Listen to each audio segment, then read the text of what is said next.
is, with this particular mark, you can't buy or sell. Can somebody tell me what a radio frequency chip has to do with that?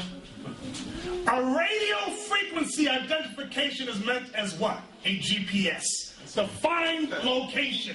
Where's my dog? A sister wrote me and said, my dog has an RFID chip. I said, well, maybe he can go buy some land for you.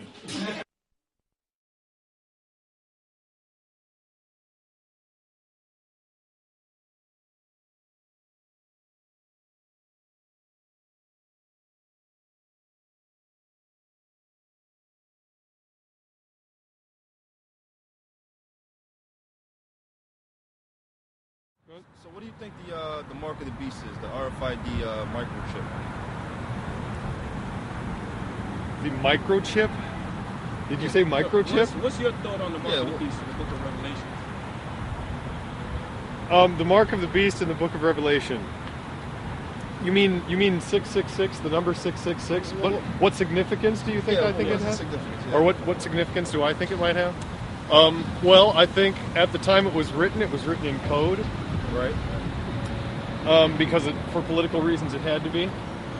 And it was common to do that at the time.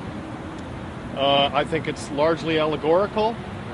And I think that the numbers 666 refer, by some theories at least, I'm not saying that I necessarily espouse that theory, but by some theories at least, that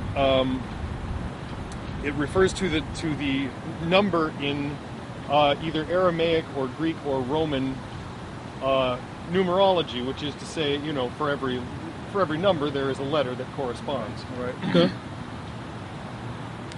And that it would spell out Caesar Nero.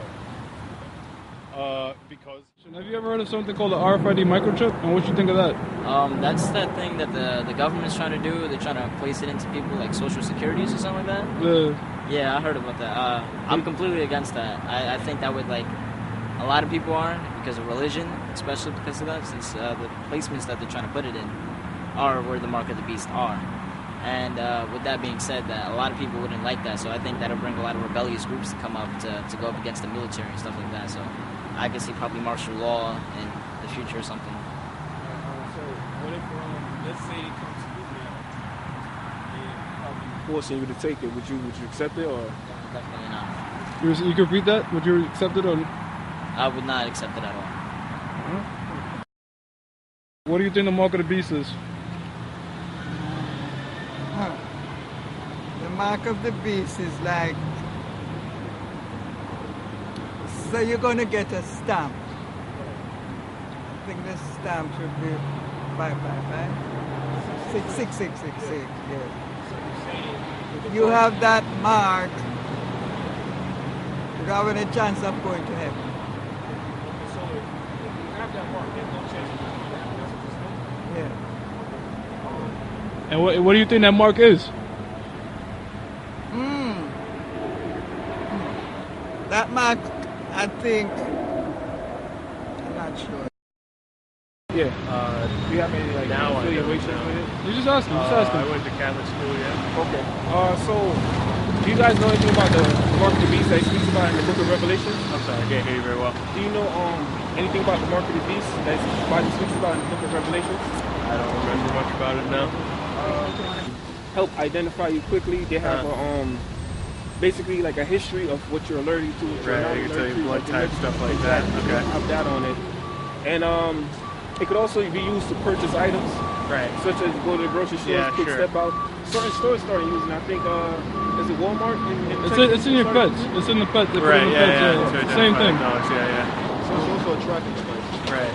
So would you be for it or against it? I guess without knowing everything it would be used for, I'd probably be against it.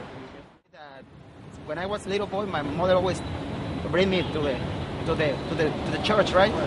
So I was a little boy, but I always get involved to Apocalypse, which is the last book of the Bible. So what I read over there is that if you at the end of the Armageddon, at the end of the times, there is going to be only one government for all the year. So it's going to be just one. You said one government? Yeah, only one, like one president.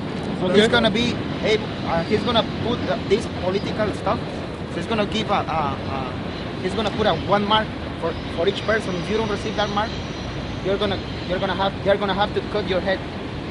Oh yeah. Yeah. So then, if you don't get that mark, you will be able to use, the basic, stuff like go to the hospital. They won't take care of you. Well, you need to have the 666 in here or here. What do you believe that is? The mark of the beast? That's basically to be just with Satan, with Satanas. Have you ever heard of the RFID microchip? Yeah, I verify, right?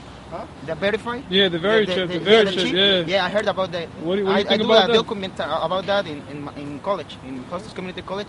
So I spoke about it with my professor, and then I started to talk to the people. They didn't believe me, but I know that's gonna happen. What do you think that is? I think exactly. I think that is. Yeah, that's the mark of the beast. I believe so, but I don't know. Hey, where you from, man? I'm from Mexico. Mexico? All right, man. This is from the book Revelation, the 13th chapter, and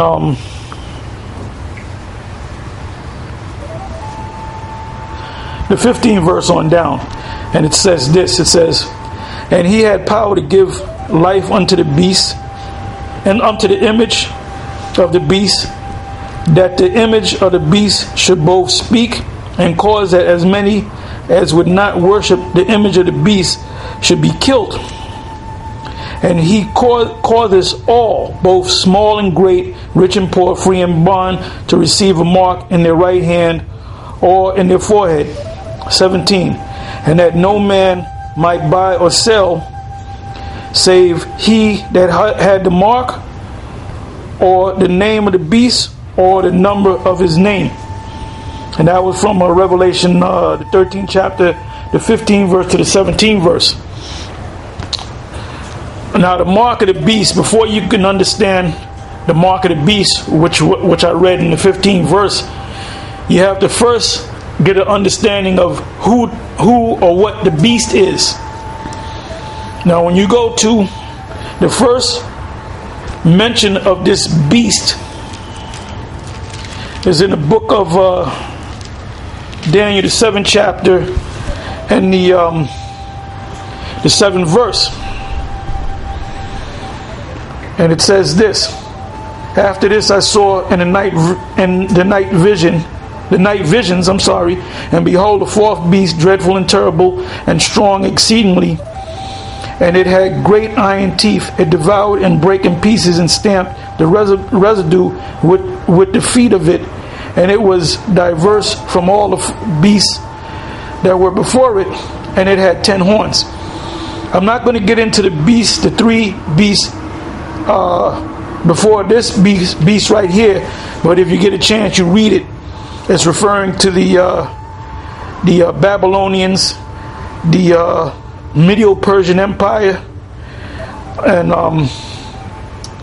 the Greek Empire. And after the Greek Empire, shortly after, the Romans came into power. Now it says in the 8th verse, it says, I considered the horns, and behold, there came up among them another little horn, before whom there were 3 of the first horns plucked up by the roots. And behold, in this horn were eyes like the eyes of man, and a mouth speaking great things. So we know that this beast is not talking about an actual beast in the field. It's talking about a system. And that system is the pagan Roman Empire, going back like 2,000 years ago. Now from there we're going to go into Revelation, the 13th chapter, and we're going to start from the top.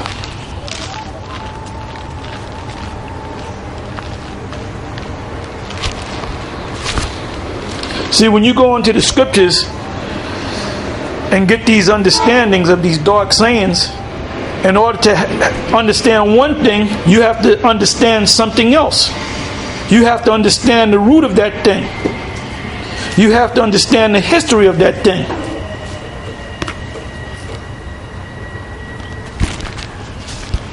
Revelation 13:1. And I stood upon the sand of the sea. This is John the Revelator, which was one of the apostles of our Lord, Yahushua. And I stood upon the sand of the sea and saw a beast rise up out of the sea, having 7 heads and 10 horns, and upon his horns 10 crowns, and upon his heads the name of blasphemy.